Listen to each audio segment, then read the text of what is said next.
చెప్తాండి. నేను మల్లెల Venkatrao, founder president మాల మహాసభ. సమావేశంలో ECK party రాష్ట్ర అధ్యక్షులు ఎంజే విద్యాసాగర్ గారు, అట్లాగే మాల మహానాడు రాష్ట్ర అధ్యక్షులు జాన్ పాల్ గారు, Charvaka youth association president David Williams గారు, ఇంకా అనేక దళిత సంఘాలు పాల్గొంటున్నాయి. అంశం ఏంటంటే తురకపాలెంలో జరిగిన మరణాల గురించి ప్రభుత్వం అనేక రకాలుగా వక్రీకరిస్తూ చనిపోయిన వాళ్ళ మీదే నింద వేసే పరిస్థితికి దిగజారిపోయింది రాష్ట్ర ప్రభుత్వం కానీ అధికారులు. వాస్తవం ఏంటంటే అక్కడ క్వారీల్లో ఉన్న నీళ్లు తాగి చనిపోయారు మా వాళ్ళంతా. అయితే ఉద్దేశపూర్వకంగానే ఆ క్వారీల్లో ఉన్న నీళ్లని సప్లై చేశారనేది మా ఆరోపణ. అది వాస్తవం కూడా. ఆ నీళ్లు తాగే చనిపోయారు. అయితే కేంద్ర మంత్రి ఒక స్టేట్మెంట్ ఇస్తా ఉన్నాడు, రాష్ట్ర ఆరోగ్య శాఖ మంత్రి ఒక స్టేట్మెంట్ ఇస్తా ఉన్నాడు, స్థానిక ఎమ్మెల్యే రామాంజనేయులు రిటైర్డ్ ఐఏఎస్ గారు వాళ్ళు చీప్ లిక్కర్ తాగి చనిపోయారు, జగన్ మందు తాగని. అంటే మానవతా రహితంగా మనుషులైతే మాట్లాడరాట్లేదు. ఒక మనిషి చావు మీద, మరణం మీద అట్లా మాట్లాడరు. అంత దుర్మార్గంగా, నీచంగా రామాంజనేయులని ఆయన మాట్లాడుతూ సభ్య సమాజం దిద్దుతో తలవంచుకోవాల్సింది. అలా ఉంది ఈరోజు పరిస్థితి. వాస్తవం ఏంటంటే అక్కడ ఆ క్వారీల్లో ఉన్న నీళ్లు తాగి విషపూరితమయ్యి అక్కడ మరణాలు జరిగింది.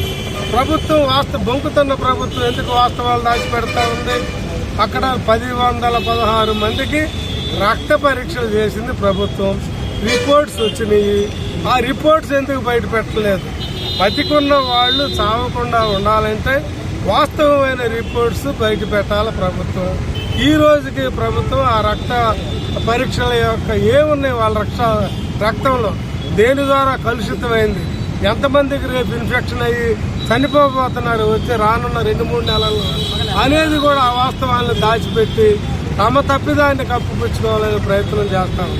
అక్కడ వాస్తవం ఏంటంటే అక్కడ గ్రామ సర్పంచ్కి చెందిన కులం వాళ్ళు పంచాయతీ బోర్లోకి నీళ్లు రాకుండా 400 అడుగుల లోతున అనాథరైజేషన్గా బోర్లు వేసి ఆ నీళ్లు అమ్ముకుంటా అదేమని అడిగినందుకు అక్కడ ఉన్న మాలల మీద దాడి చేసిన పరిస్థితి వాస్తవం. ఈ నీళ్లు వద్దు, ఈ విషపూరితమైన నీళ్లు అని చెప్పి అక్కడున్న గ్రామస్తులు వాటర్ ట్యాంక్ ఎక్కి ఇది తాగితే చచ్చిపోతా ఉన్నాం మేము, కాబట్టి నీళ్లు వద్దని దండం పెట్టి చెప్పారు.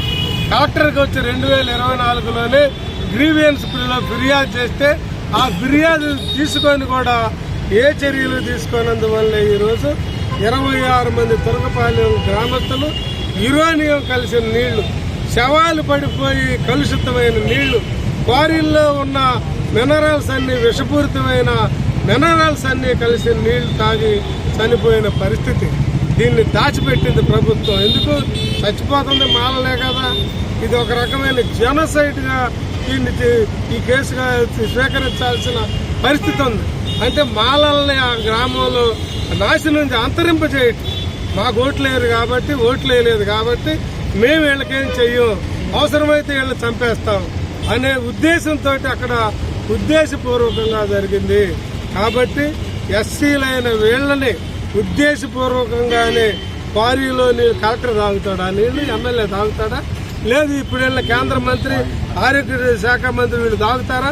అక్కడికి ఆ పైప్ లైన్ వేసిన ఆ పంచాయతీరాజ్ ఈవో గాని, సెక్రటరీ గాని, సర్పంచ్ గాని, అక్కడున్న సచివాలయం సిబ్బంది గాని, ఆర్డబ్ల్యూఎస్ వాళ్ళు గాని ఆ నీళ్లు తాగుతారా? ఒక్క వారం తాగమనండి, తాగరు. అయితే మొత్తుకుంటున్నా, సంవత్సరంగా మొత్తుకుంటున్నా, ప్రాధేయపడతా ఉన్న, గ్రీవియన్స్ లో చెప్పుకున్న ఓదేపో అనే మాలనే నిర్లక్ష్యంతో ఈ ప్రభుత్వ యంత్రాంగం వ్యవహరించింది. కాబట్టి కలెక్టర్ మీద, ఆర్డబ్ల్యూఎస్ ఇంజనీర్ల మీద, ఆ పంచాయతీరాజ్ శాఖ మీద, సచివాలయం సిబ్బంది మీద, గ్రామ సర్పంచ్ మీద, అక్కడ అనాథరైజ్డ్ గా బోర్లేసి గ్రౌండ్ వాటర్ తోడుకొని మాలపల్లెల్లో ఉండే ప్రతి ఇంటి పైప్ లైన్ నుంచి నీళ్లు రాకుండా చేసిన అక్కడున్న 3 కాపు కులస్తుల పైన తక్షణమే ప్రభుత్వం ఎస్సీ ఎస్టీ అట్రాసిటీ యాక్ట్ నమోదు చేసి వాళ్ళని అరెస్టు చేయాలని, చట్ట ప్రకారం మా వాళ్లకు వచ్చే ఇంటికో ఉద్యోగం, భూమి, రాయితీలు, ఇల్లు, ఈ అత్యాచార చట్టం ప్రకారం వచ్చే ప్రతి బెనిఫిట్ని మా వాళ్ళకి అందించాల్సిందిగా మేము డిమాండ్ చేస్తూ ఉన్నాం.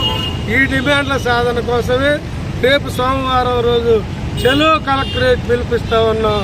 దీంట్లో అన్ని దళిత సంఘాలు, మాల సంఘాలు, అంబేద్కర్ యువజన సంఘాలు, మానవతావాదులైన అన్ని ప్రజా సంఘాలను ఆహ్వానిస్తా ఉన్నాం. బాధితులకు ప్రభుత్వం కళ్ళు తెరిచి న్యాయం జరిగేంత వరకు ఈ ఉద్యమం కొనసాగుతుందని, ప్రభుత్వం ఎక్కడైనా దిగివచ్చి మా వాళ్ళకి న్యాయం చేయాల్సిందిగా డిమాండ్ చేస్తా ఉన్నాం. ఇప్పుడు పీసీకే రాష్ట్ర అధ్యక్షులు ఎన్జే విద్యాసాగర్ గారు మాట్లాడుతారు.